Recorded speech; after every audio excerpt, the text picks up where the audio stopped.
And so I'm going to start in the last third of my normal talk on this subject with our options. And there are only three, as I have been writing and saying a lot lately. One is mitigation, the steps that we take to reduce the pace and the magnitude of the amount of climate change caused by human activities. The second is adaptation, the steps you take to reduce the adverse impacts resulting from the changes in climate that you fail to avoid with mitigation. And the third is suffering, not to put too fine a point on it, suffering the adverse impacts that are not avoided by either mitigation or adaptation. Say that we have an urgent need for carbon legislation, but that is not the end of the game. There's a whole range of things that need to be done and that need to be addressed if we're going to move forward in addressing the crucially important issues that we've been discussing this afternoon. That we should not be thinking about this problem as climate change policy versus the economy, but climate change policy for the economy. The proposition being, number one,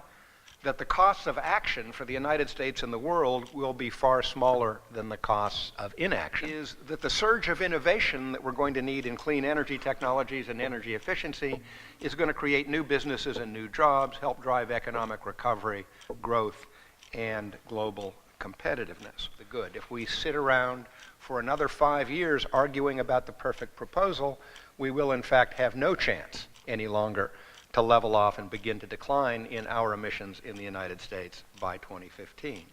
And I certainly think, as we talk a little bit about climate change, that we see that as the fundamental challenge. It is not so much a policy challenge right now as a cultural challenge, and trying to find ways to bridge that across our legislature is much of what we focus on. Just a few words about Congress and Copenhagen.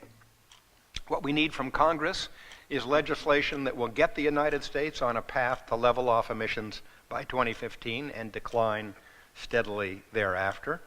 And what's needed at Copenhagen, the conference coming up in less than a month now, Conference of the Parties to the Framework Convention on Climate Change, is at least a global political agreement under which the major developing countries agree to join the industrialized nations on declining emissions trajectories, with the developing countries getting into decline no later than 2025.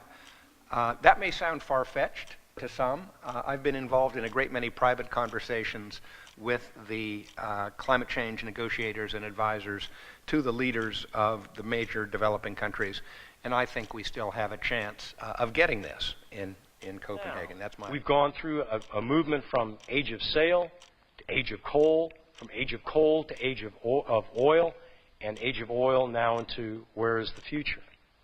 Now, we think about our parents' generation, at least certainly my parents' generation, to have been the greatest generation, and they were, because they saved the world for freedom. But I've heard it said that our generation is now starting to be called the grasshopper generation. Why? Because what do grasshoppers do? They go through the field and clean it out and eat all the seed corn. Is that the legacy that we want for our generation? Or is the legacy that we want to have one of being the regeneration generation that can do this in a sustainable way? The Navy's out there trying to help lead the way, and I think we're at least in the right path. So thank you very much.